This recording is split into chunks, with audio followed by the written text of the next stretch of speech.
This week on the Inside Athletic Training Podcast, we welcome in Neil Rampe, the Assistant Athletic Trainer for the Chicago Cubs. Enjoy the show.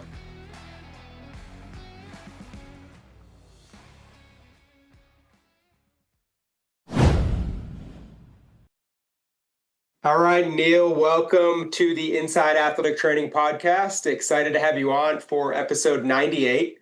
You're currently an assistant athletic trainer with the Chicago Cubs. We'll get into your career, your current role, all that good stuff shortly. But first, I want to share some background info with our listeners and kind of what led you to the path you're on now.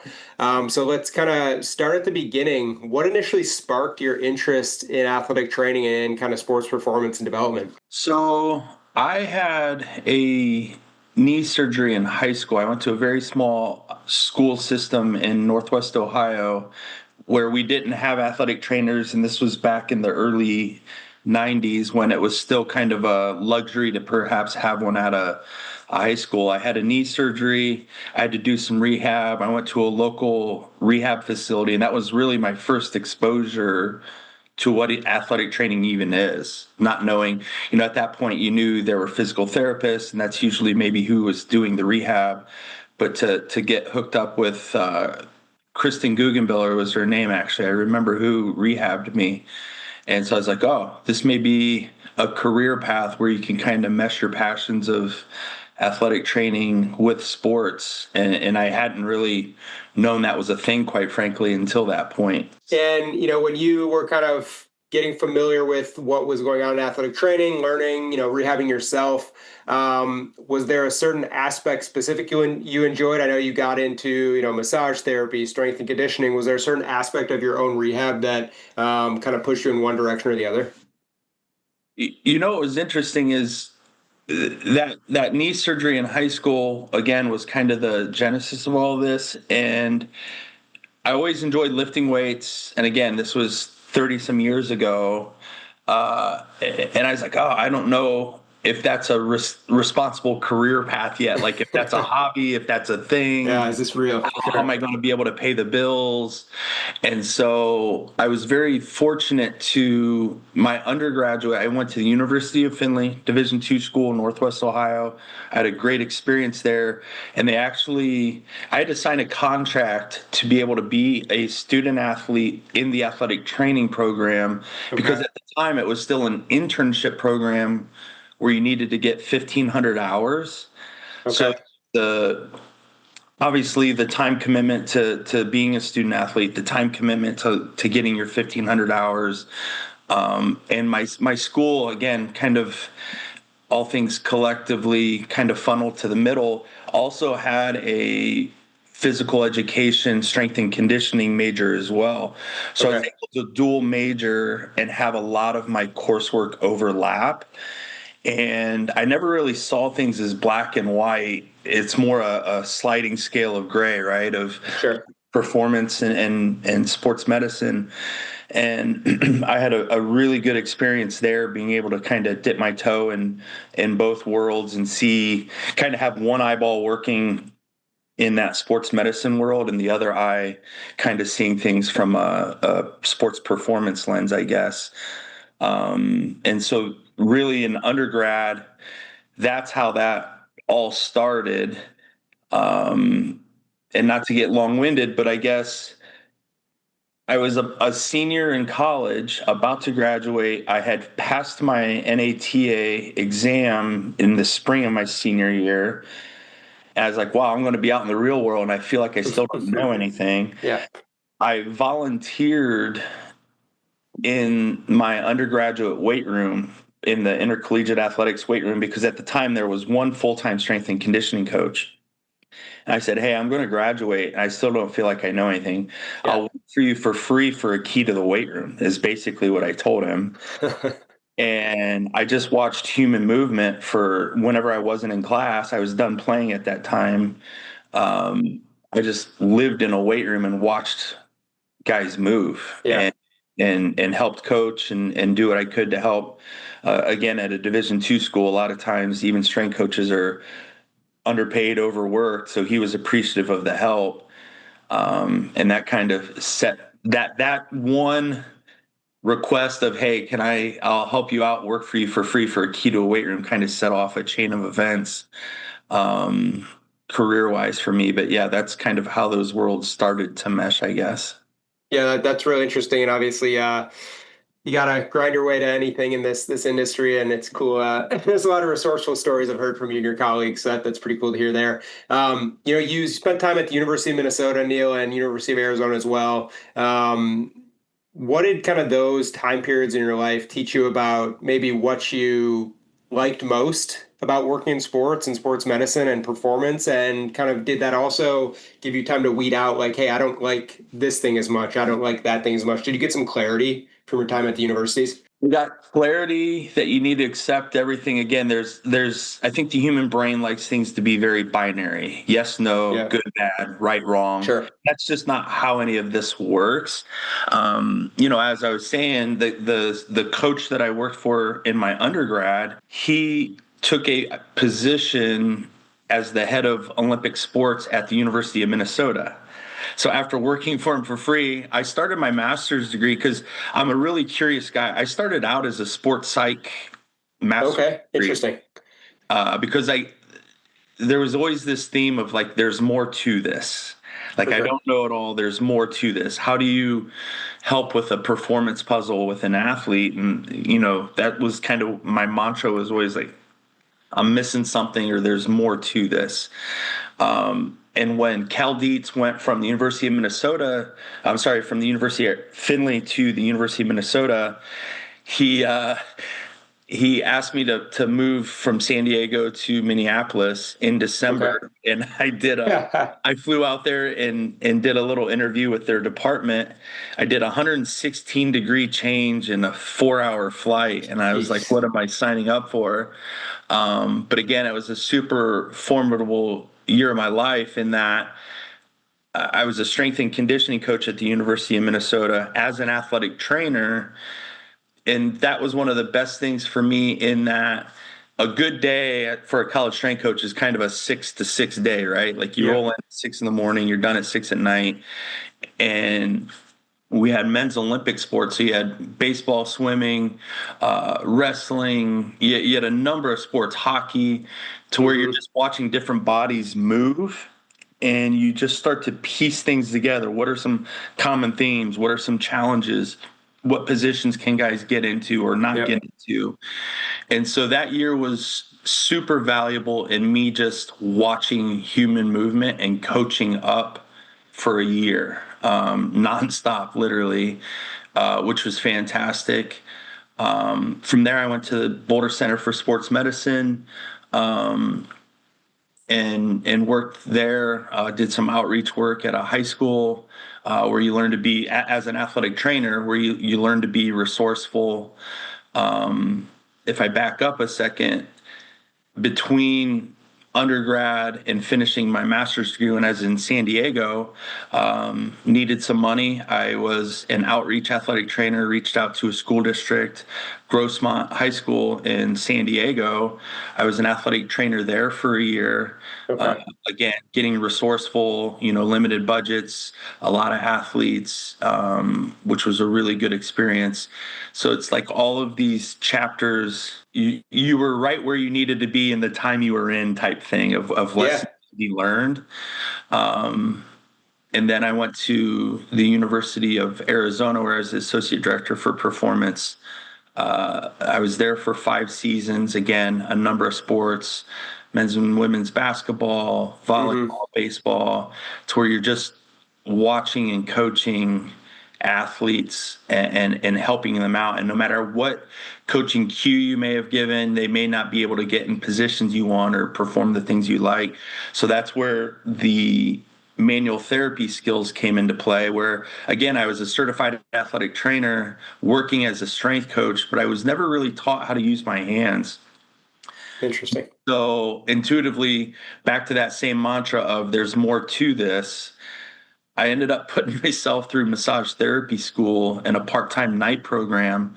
So again, I would coach from 6 to 6 and then go to class from 6 to 10 at night, a few nights a week for a year. to learn how to use my hands better, just knowing that that was a piece I was missing, Mm-hmm. which again, that kind of gave that third lens of performance lens, the rehab lens, and then that soft tissue lens for me, and helped kind of really round out how I saw things, and then being able to apply those things. So, they all serve their purpose. And I think the value early in my career was seeing so many different body types with Mm-hmm. so many different demands instead of just being in one sport at the time with one demographic. It really kind of opened up and gave a broad spectrum of performance for me to draw from. Yeah, we spoke with a couple people recently who mentioned working sports that they never thought they had any interest in, like gymnastics or swimming, really kind of opened their eyes to how they could get better at working with baseball players. So I think that it's super interesting for everyone out there who's so focused on one sport. Maybe it's going to be beneficial to get into other sports and get some experience in other areas. Well, Neil, let's talk a little bit about, you have so much experience just there from what you just told us, getting into baseball professionally. Talk about how you broke into the game, what you kind of wanted out of a career there compared to how things have turned out. I'm sure, as you mentioned, nothing's linear. It's never a straight line. We'll get into your experiences in the game soon, but talk about breaking in and kind of why you made that move. So that all started, gosh, that probably was in 2007, so almost 20 years ago. I got a call while I was down at the University of Arizona. I got a call from the Arizona Diamondbacks. They were just kind of reaching out, seeing if we had any good intern candidates, any entry level candidates, both in the athletic training and strength and conditioning realms for positions that they were looking to fill or to kind of develop, whether it be an intern or a full time position.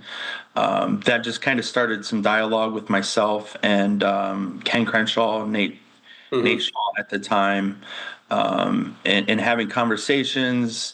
Next thing that kind of turned into, what are you chewing on? What are you reading? Anything you're interested in? Which turned into me inviting them down to Tucson from Phoenix to catch a U of A basketball game, which is kind of a hot ticket in the winter Yeah, down in Tucson. absolutely. Caught a basketball game, showed them the facilities, um, and just kind of started talking work. And it was kind of weird, again, almost 20 years ago, strength coach and athletic trainer talking about diaphragms, which is kind of a weird thing that long ago. And so we kind of connected on that level. And next thing you know, they kind of invited me up to same thing, see their facilities, talk shop with them. And that led to, at the time, again, 20 years ago, a lot of athletic training staffs had a head athletic trainer, assistant athletic trainer, strength coach, and they may Right. have been working with a three-man operation at the time. Yep. They had a couple of massage therapy positions as kind of contracted work, I believe, at the time, but we're looking to maybe create and bring on a full-time position.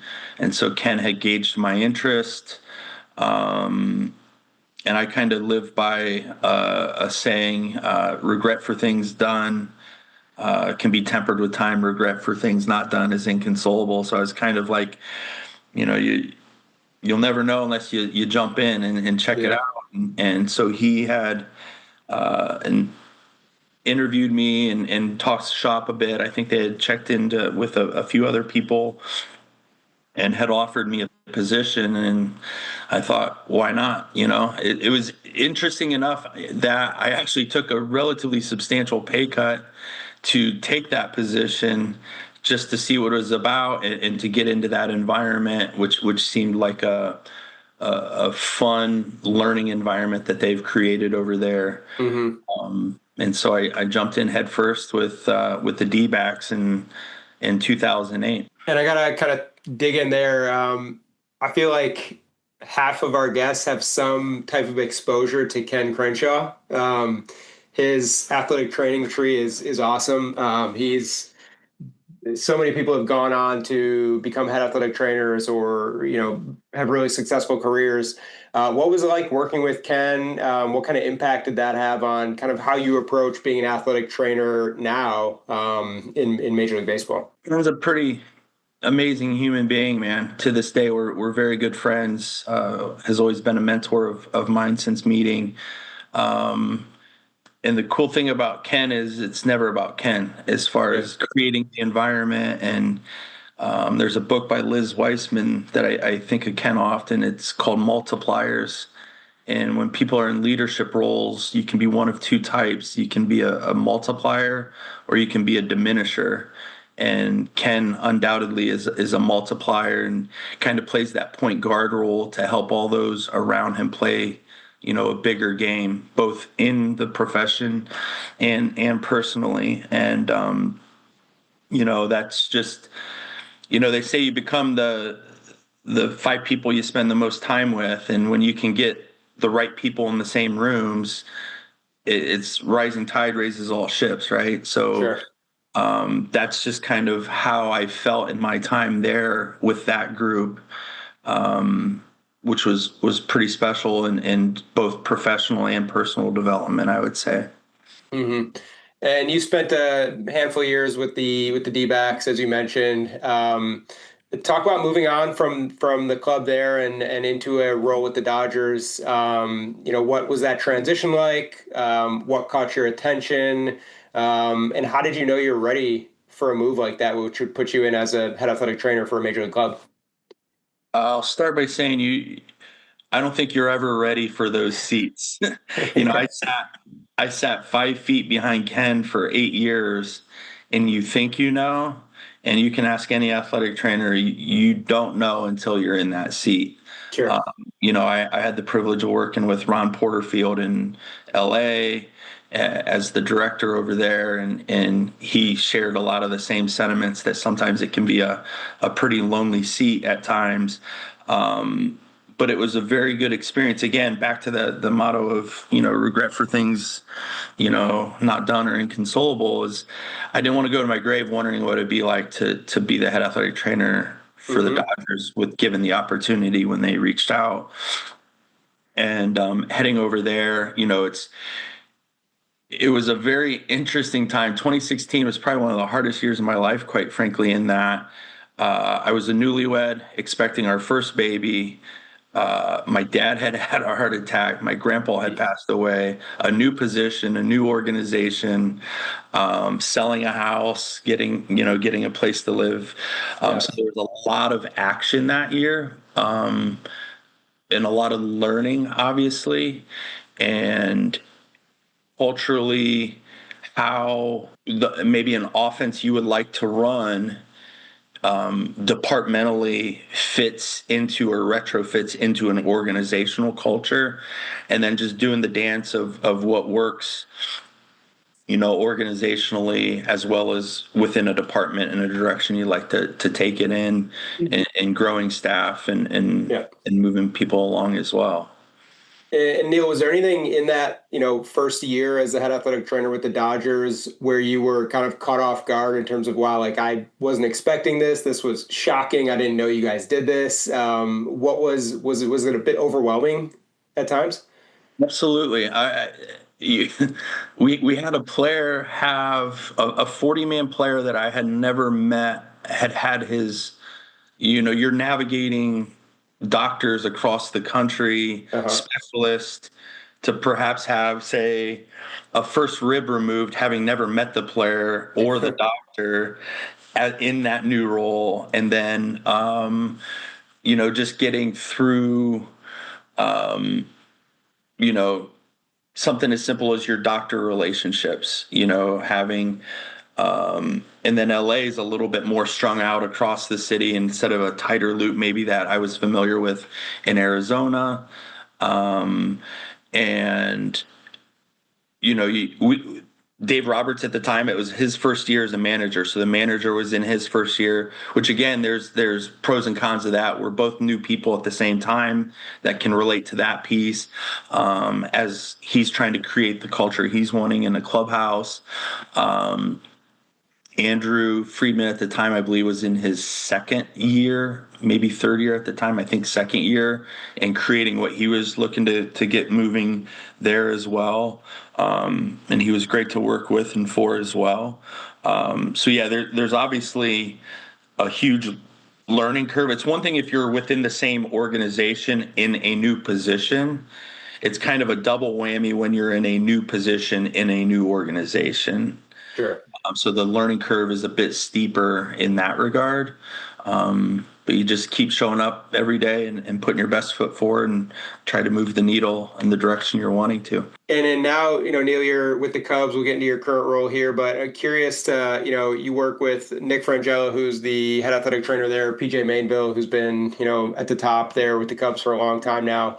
Coming over and working with those guys, did your perspective change a lot from how you could do a better job in the assistant athletic trainer role and supporting those guys now that you had so much valuable experience as a head athletic trainer leading the charge over there in LA? I think I had when I took the job in Los Angeles, our assistant athletic trainer at the time, the first assistant was Nate Lucero, who was a former head athletic trainer, which again was very valuable in getting some of his advice and guidance through some situations.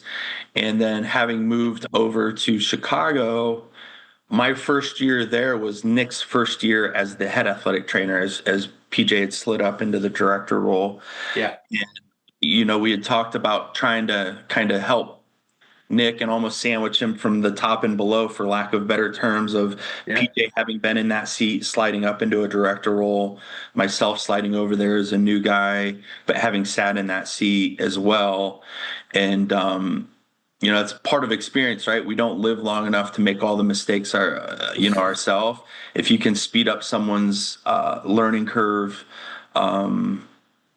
that can be beneficial for all parties involved, and just trying to help in as many ways as you can, because the last thing you want to do, as an assistant, you're trying to figure out how many things can you take off of their plate, and you're super diligent about making sure they're never getting blindsided, that they have all the information they need to make the decisions they need to make and to get the right information to the right people. And so that's, you really appreciate that lens after having been in that seat, and just trying to help out as much as you can along the way. And do you think, you guys across the league, staffs are growing so much, there's so many new young faces who are in their first year as an athletic trainer. With you guys having experience of, everybody, Bud Herman having experience as a head athletic trainer, does that give you guys an advantage, not necessarily over your competition, but just in doing things better, knowing what to expect, preparation? How do you feel about kind of that trio of all you guys being in that seat and how impactful that is to your organization? I think there's a couple of pieces there. I think a part of it is when you can have some staff from different organizations, it may help refine or revisit or audit processes. Okay. Hey, we did a really good job at this, or this was a clear weakness of ours. And you can brainstorm processes a lot of times when you have people from different organizations, and then having had people in, that head seat. Hey, this is where I've gotten burnt in the past. Hey, this worked out really well in the past. Hey, the decision tree, we're talking about A, B, and C, but have we thought about D as an option? This has worked out well in this situation, but not in others. So just being able to kind of table ideas of what's worked well and what hasn't worked well as a group. Sure. It's kind of 2 and 3 brains are better than one as it relates to as you're troubleshooting and facilitating. Because again, that seat largely is a lot of air traffic controlling and facilitating and gathering information, distilling it down, and getting game plans in place. And one thing I spoke with Brad Pearson of the Boston Red Sox, who's in the director role a couple months ago, and he had a funny comment about in spring training, he likes to get down there and use his hands because he's almost forgetting how. Hands are sore. He just hasn't worked on players. He's been, running point from an office. are you enjoying kind of doing more of that now compared to probably, as a head athletic trainer? I know you're in there still, but more hands-on work, what you're passionate about. Are you enjoying that kind of process more with Chicago? Absolutely. Absolutely. I know what you're saying, Brad. Yeah, no, again, it's a lot of professions, right? As you climb the ladder, there's times where you're almost getting further removed from the content at times. Yeah, doing less of what you know how to Yeah, give. and, Yeah, and I think that's not unique to this profession per se, but it's maybe the nature of the beast in certain regards, and that part has been really refreshing as far as getting back into the content and the player care. Um, as a primary responsibility. I'm not meeting with the front office near as much. That's what Nick and PJ seats are largely. And hmm so Herm and Michael and Nate Whitney, our physical therapist, and Aaron Witz, our massage therapist, our job is to, when they need to be offline and be with the front office or whatnot, just to have the trust that the athletic training room's getting taken care of, the guys are getting the care they need, and we're knocking down the things that we need to take care of, so that's one less thing for them to worry about when they get pulled offline. Obviously the trade deadline's around the corner, and that can yeah. be a fast and furious window of time for those guys. And so if we can really dot our I's and cross our T's in the training room with the players, it's just one less thing for those guys to have to worry about. And quite frankly, I welcome those challenges now, uh, Yeah. as it relates to being, in the content hands hmm off. And in terms of the entire kind of sports performance team, you mentioned a couple guys who are, instrumental in working with the Cubs. You have kind of a lens from the strength background and performance background, but also manual therapy, head athletic trainer, so many hats that you've worn. When you're in meetings with the whole staff, does that kind of change how you view things, or your excitement about learning from those other guys because you are, have experience and interest in what they do as well? Yeah, I think, and that's something I learned again from Ken, is if you ask Ken about their quote unquote department, he'll say it's, sports medicine and performance department. And it just hmm rolls off your tongue as though it's one thing. And, with the Cubs, we have a staff meeting every day with kind of all the stakeholders in place. We have, sports psychologists, our RD, our strength coaches. We actually have position coaches, pitching coaches in our meeting every day when we have them. And again, it just helps have everyone's lens on, hey, have we thought about this? And the lens I guess I look through a lot is, what is the challenge they're having, and what skill set may we have, or I have, or the group have, to address what their challenge is with that athlete. And that's again something I go back to a lot, is it's like that's the power of the group, right? Like no one has to have all the answers, but can you create a safe environment to table these things, have good meaningful conversations. And sometimes, there's a saying, right, like productive friction or creative friction, like agree to disagree in a safe environment, and at the end of the day, whatever path you decide to take, everyone's all in on it. And if we swing and miss on that one, no pun intended, come back to the table and reroute maybe that plan. But whether that's, again, any one domain having their challenges, and how other domains can help pick up that piece. I kind of say it tongue in cheek with the group, but it takes a village, right? If they're getting Yeah. consistent messaging from an RD, from a position coach, from a strength coach, from someone on the sports medicine staff, they know that there's a vested interest across the board in their care. Yeah, that's really interesting because you talked about the size of the staff. You mentioned, nutrition, strength. There's just so much that goes into performance in sports medicine, the mental side of things. When there's so many different parts and pieces and people doing different jobs, but all for the common goal, is it ever hard to filter out? There's so much like innovation and data tracking and information available to you guys.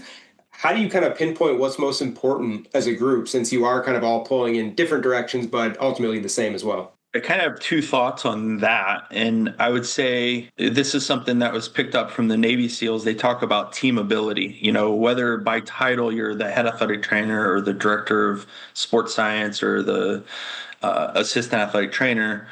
As a part of a group, the group may need to lean on you at times to be a leader. And in those times, step up and be a leader for whatever that may be. And then equally as important, there's going to be times where you need to follow someone else who needs to step up and take that leadership role. So the team ability piece is be a good leader when asked to lead something, and be a good follower when asked to follow, and doing that dance and kind of leaving your ego at the door and keeping the emphasis what it is, and not losing sight of that. One, two, you brought up probably what 30 teams are fumbling forward through is the amount of information now is paralyzing, quite frankly. Yeah. And who can sift out the signal from the noise and distill it down is going to be who gets a head start on things. And this isn't anything new by any stretch. But again, for me, it goes back to this interplay. If we take it back to medicine or athletic training, is I look at things in two buckets, right? You have diagnostics of whether it be metrics, jump data, range of motions, strength numbers. So you have diagnostic with MRIs, X-rays, whatever it may be. What is this telling you? And then the interplay with intervention, right? What are we going to do about it? So now there's just so many different metrics or diagnostics and so many interventions. That's where it can get paralyzing. And then what are your communication chains? And so how can you streamline, simplify? And again, I say fumble forward because you may go down a rabbit hole, which is a dead end, 1 month, 3 months, 6 months, 1 year, 2 year down the road, that you have to be able to pivot, that you don't get so stuck in, say, a sunk cost bias of, well, man, what are we going to do? We've done this for 2 years, so we're just going to abandon it. Yeah. Sometimes those are hard pills to swallow if you're like, yeah, it's not serving us well anymore. And we're going to move in a different direction with regards to maybe what we're tracking with the guy.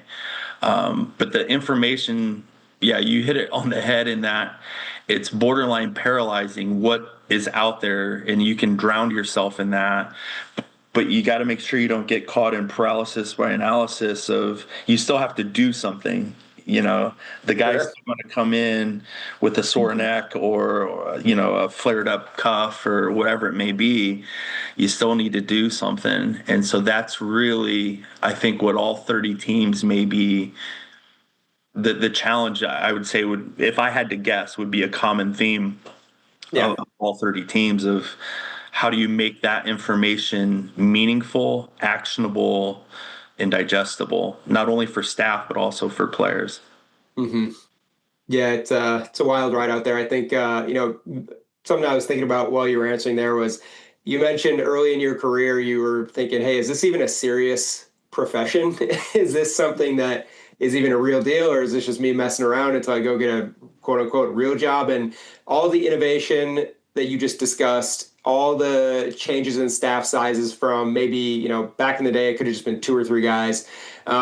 Things have changed so much in athletic training. From your perspective, Neil, did you ever see like this coming, it becoming this, serious of a profession, so valuable to organizations, so much knowledge, so many extremely smart people. Obviously you didn't know back then, but do you see athletic training continuing to grow as much as it has in the past couple of decades of you working in the game? Think it comes down to really maybe one thing, if I had to distill it down, is results. Like an organization needs results. In our world, that means they need healthy players to be available to win games. From the athlete standpoint, they need results that's how they get paid. That's how they make a living. That's how they can take care of their families and potentially. And again, with the market and the demand for these guys' skill sets, I mean, Mm-hmm. they can create generational wealth Yeah. if they can A, stay healthy, B, perform, and C, get compensated for doing such. So it's kind of from both sides, right? Like the organization needs the result, the player needs the result, and we're kind of in the middle of that. Of it's win-win if players get results, because a lot of times that may help translate into the organization getting their results. Mm-hmm. So we're in an interesting position because we're employed by the organization to help the athletes, and so it's kind of mutually beneficial from the standpoint of if the athlete's healthy, available, and can perform, it's a win-win, right? It's not a finite or this thing where if someone gets theirs, someone else doesn't get theirs. It can be a win-win situation, and I think that's where everyone's flipping over every stone to figure out where that 1% is to help get the result. And whether that's mining the data, whether it's the AI stuff that's coming out now, whether it's injury prediction or projection, the draft, whatever it may be, everyone's looking for, like, how do you have information to take action to get results? Yeah. And that's where all these people come into play. That's how you add a sports psychiatrist or psychologist, a RD, these positions all come in. And I think, again, with the staff sizes getting big, it's about getting the right people with the right heart or intention that it stays an athlete-centered model to get those results. Mm-hmm. Yeah, very well said. I know there's so much information. It's so complex, and I just keep thinking back to you saying you weren't sure if this was a real job, back in the day. So it's pretty funny to see how far things have come. Well, Neil, I want to touch on one thing you just mentioned, and kind of shift gears a bit. So the draft is coming up in a couple weeks here. Combine's going on recently, and things are crazy, I'm sure, for PJ in that regard. When it comes to younger players, we've seen the Major League Baseball pitcher injuries report. We had Dr. Christopher Camp on a couple weeks ago talking about his advice for kids playing baseball and youth arm health and things like that. And just seeing the number of UCL injuries, even, um, in extremely young players. What do you have to say in terms of youth arm health, sports specialization? Do you kind of have a take on that in terms of what you recommend for younger kids in baseball? Oof, I don't know that I could claim to be a authority at any level, but my former kid self and my current athletic trainer self, be a kid, be active. If you want to play a lot of sports, like, figure out when that tipping point is. I think a lot of kids may concede too early on the sports specialization thing. Sure. Again, since I played youth sports, it's been a few years to say the least. But I think the pressure to specialize.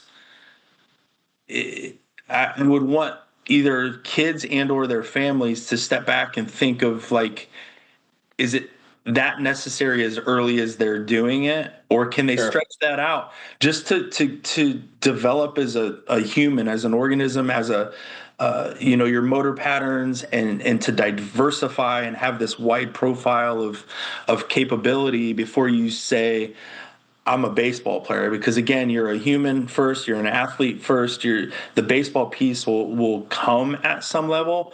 I just would hate for kids to concede too early on all those other skills and biomotor abilities they can pick up by playing other sports, one, and two, to give their body a rest or a different angle on performing. Yeah. And can those be complementary down the road? I look at a number of our players that were multiple sport athletes they still made it to the big leagues. You know what I mean? They didn't Yep. have to lock in too early. And then for parents to listen to their kids and vice versa on how they're feeling, or, don't let a calendar dictate how you're supposed to feel or what Yeah. you have to do. If your body's, here's the thing, is it's going to talk to you. If you don't listen to you, it's going to raise its voice. If you don't listen to it, it's going to scream at you. Next thing you know, you're going to see a doctor camp at 14 years old. And how did that serve you, I guess, would be my question. Yeah. No, very well said. Listening to your body, and parents included, listen to what your kids are saying about their bodies. Great insight there. Well, Neil, all awesome insight from you today. Appreciate your time. To wrap up today's episode, we're going to finish with a quick Q&A segment that we call Extra Bases. So I'm going to ask you 4 quick questions and let you share some insight about your experiences in the game. So we'll kick it off at first base. You've spent a time in all the training rooms across the league. Outside of where you're working now, do you have a favorite athletic training room that you've worked in the big leagues? I like Citi Field, and how I judge an athletic training room on the road is space. Do you have space to move? Are people tripping over each other, over their trunks, over their tables? Citi Field is one that I like because there's space. So yeah, I would say that's maybe my number one to work in. Okay, yeah, I've heard that from a lot of your colleagues across the league. Proximity to getting on the field and also space is hugely important. So moving on to second base, awesome vantage point you have to watch games at Wrigley, one of probably, if not the best in the league. But on the road, favorite place to watch a game? I know you guys watch the game differently than fans, but what's your favorite dugout to sit in and watch a game? It's funny because I'm at Wrigley as being a D-back for 8 years and a Dodger for 6 years. Wrigley's got a vibe. Like I immediately go there. Like there's definitely something about a game at Wrigley. Yeah. If I have to take Wrigley out of the hat, man, that's a really good question. A sleeper that a lot of guys enjoy the backdrop is, and me included, Pittsburgh. Like it just frames up nice. Yeah. It's an enjoyable place. And then obviously some of your older ones, your Fenway, there's something about Fenway and the history there. Yeah, this is a biased thing, but prior to Cubs, I would have said Cubs too, Yeah. There's something about Wrigley, man. It's historic, and you're in the neighborhood. It feels right. Some about it in the summer, especially a day game in Chicago there. Moving on to third base, and this is another tough one for you being in Chicago, just such an amazing city, and probably the answer I get from the majority of our guests is Chicago. But for you, when you're on the road, outside of baseball, what's your favorite city to take in? I love Denver. I'm a mountain person. I used to live there. I just like the idea of seeing the mountains from the city. I have a number of friends there. They'll come snag me in the mornings, and we'll head out into the mountains before I head to the ballpark some days. Awesome. So I definitely have a soft spot for the city of Denver as it relates to the 30 cities. Yeah, love it. Well, moving on to home plate. Last question for today, Neil. You've been in the big leagues for a long time. You've had some awesome moments with multiple clubs. Did you ever have in your early years like a welcome to pro ball, welcome to the big leagues moment? My first year, I was 29 years old in the big leagues, and my 30th birthday, which is in June, just earlier in the week. So my first year in the big leagues, I remember, so I'll back up a second. In college, I worked at an all-boys sports camp in Maine. And we would, on an off day every once in a while, we would drive down from Maine to catch a game at Fenway. And I thought that was the coolest thing. It was my first time to Fenway as a fan. And my first year in the big leagues, I was in the big leagues for a couple months. And a group of us were able to walk out and sign our names in the Green Monster. Awesome. And I'm like, not every fan is walking on the field to go sign their name in the Green Monster. And I was like, that was a pretty cool aha that maybe when you're a part of it, you get to do a few things a little different than the normal fan. And so I think signing in the Green Monster was a pretty cool experience. Yeah, I'm sure there's some insane names next to yours in that space. That's pretty cool. Well, Neil, always appreciate your time, your dedication to PBATs, what you do for the profession, and wish you and everybody in Chicago nothing but the best of luck in the second half of the season here. Thanks for having me, Sam. Really appreciate it. Thank you for listening to the Inside Athletic Training Podcast. For more information about PBATS and athletic training, visit pbats.com. See you next time.